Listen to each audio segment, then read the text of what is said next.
Olá! Hoje vamos falar de dois livros. Os dois concorreram ao Prêmio Jabuti de Livro Infantil. Dona Ana e Titonho e a Avó Amarela. Um deles ganhou o prêmio. Daqui a pouco eu vou dizer qual. Meu nome é Antônio Sampaio Doria, do Blogs e Livros. E lembrando sempre, mais uma vez e sempre, que nós estamos aqui para estimular a leitura de crianças e jovens. Porque a leitura precisa ser estimulada. Eles não vão começar a ler à toa.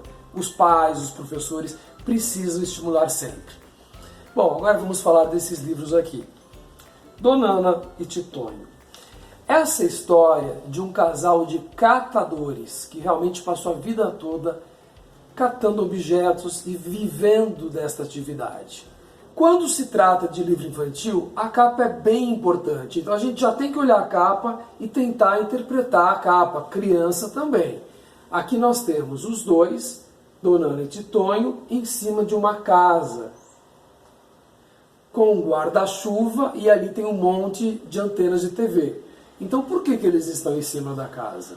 Observando esta imagem, você já está entrando na história, você já está interpretando a história. Então, como eu disse, é realmente a vida de dois catadores que viveram a vida toda catando objetos e criaram uma família. Este é um texto muito enxuto e poético. Quando o texto é enxuto, a gente tem que completar o restante, aquilo que falta. E para a criança isso é até mais fácil, porque ela se solta com mais facilidade. Aqui você vê ela com um saco imenso atrás, e aqui o texto diz o que ela colhe. Vem tudo arrastado, caatinga, farinha, poeira, amassado, rasgado o tecido, caixote arrebentado, furos, presilhas, caroços, armadilhas, por cima dos ombros, debaixo do braço. Olha como interessante. Os objetos que ela cata se misturam com as qualidades, com os adjetivos. Arrastado, amassado, rasgado, arrebentado. E eles aparecem até sozinhos, quer dizer, sem nenhum objeto. Então isso dá a entender que são objetos que foram realmente descartados pela sociedade. É o que a sociedade não quer. Então esses personagens estão muito assim nesse nível daquilo que a sociedade não quer. No entanto, se a gente pensar na reciclagem, nos objetos que estariam fazendo volume num lixão, a gente percebe que a atividade deles era muito importante. Então isso também está presente nessa narrativa. Aqui tem uma imagem do casal quando eles se conheceram. E é muito interessante que nessa imagem não aparecem os traços do rosto. Por quê? Depois eu vou dizer. Depois eu vou fazer uma análise sobre isso. Mas o fato é que eles se conheceram e se juntaram e se casaram rapidamente. Casaram e se mudaram. Cataram e juntaram os dias. Então, para eles, tudo é muito objetivo e muito rápido. E aí, eles têm e criam 7 filhos. Então, você imagina 2 pessoas catando lixo, catando objetos descartados e criando 7 filhos. E esses filhos tinham brinquedos? Brinquedo era o que não faltava.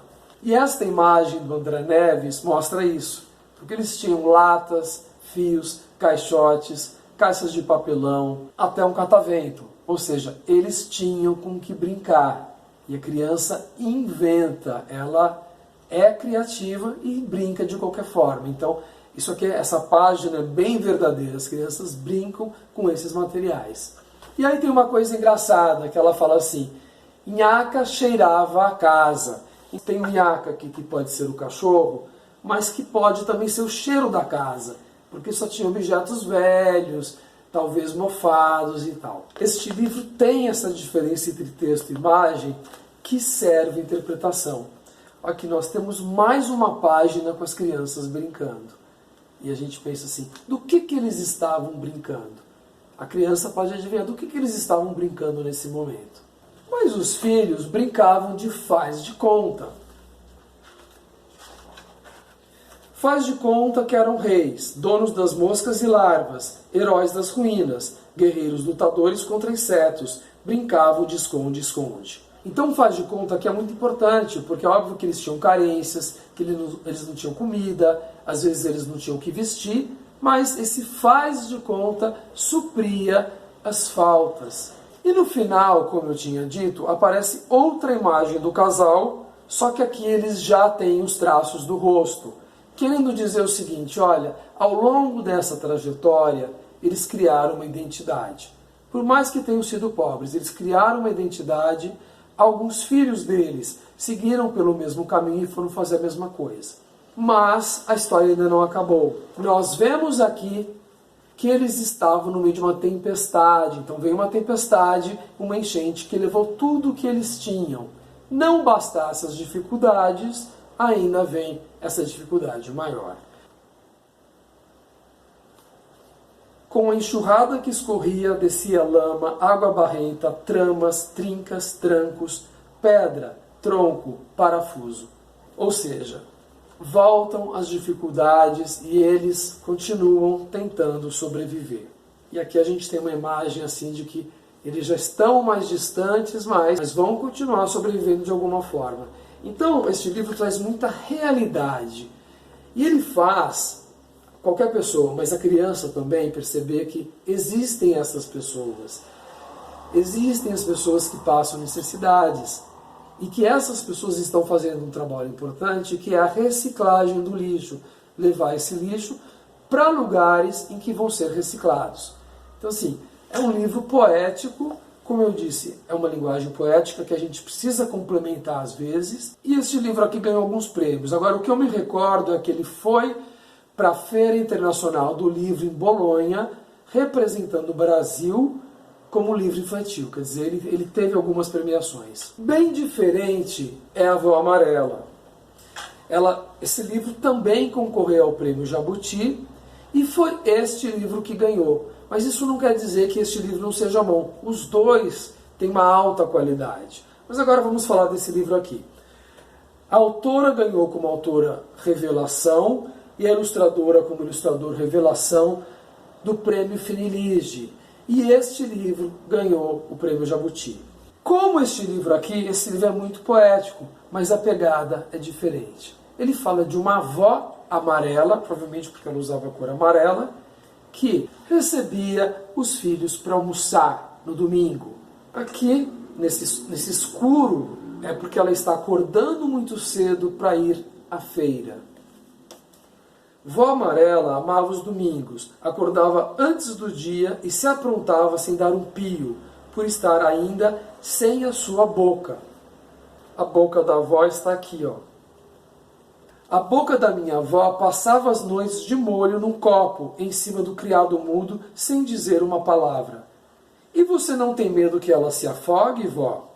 Aqui nesta imagem, ela pega o caminho para a feira. Então ela vai comprar um monte de comida para fazer este almoço.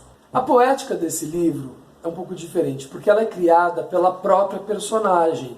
Esta avó que queria fazer tudo para os filhos e netos e que é tão parecida com tantas avós, inclusive com a minha.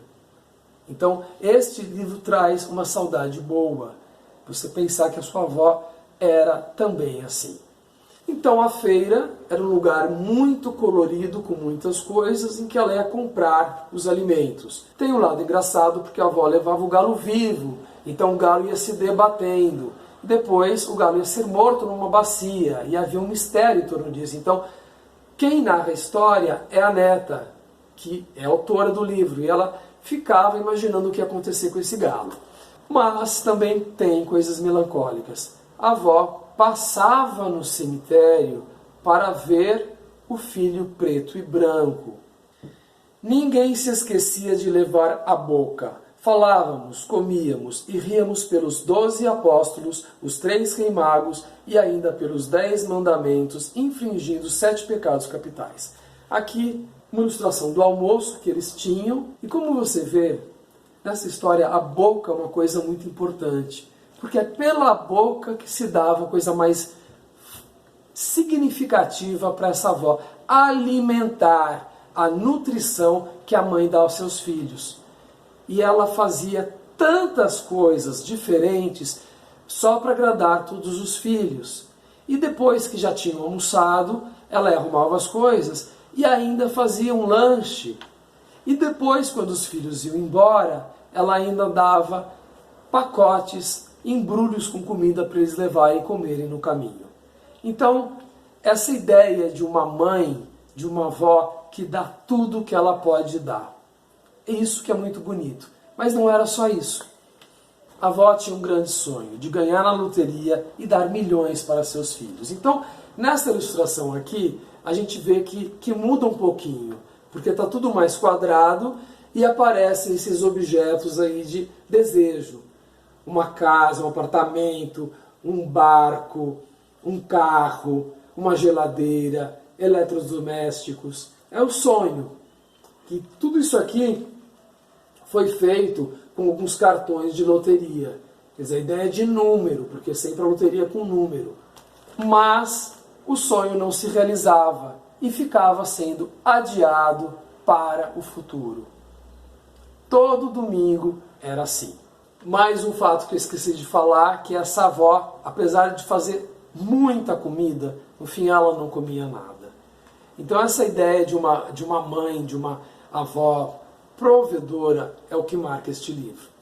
Esse livro ganhou, como eu falei, o prêmio de autor revelação, ilustrador revelação da Feliz e o prêmio Jabuti de melhor livro infantil. Quer dizer, mais recomendado que isso é impossível. E ele faz sim a gente se lembrar das nossas avós. Então, para os pais também isso pode ser interessante, né? Porque muitas vezes essa avó é alguém que já morreu. Então, eu estou hoje com a voz rouca, mas foi assim. Até a próxima semana e não se esqueça de voltar aqui e de dar o seu joinha, que ajuda bastante. Até lá.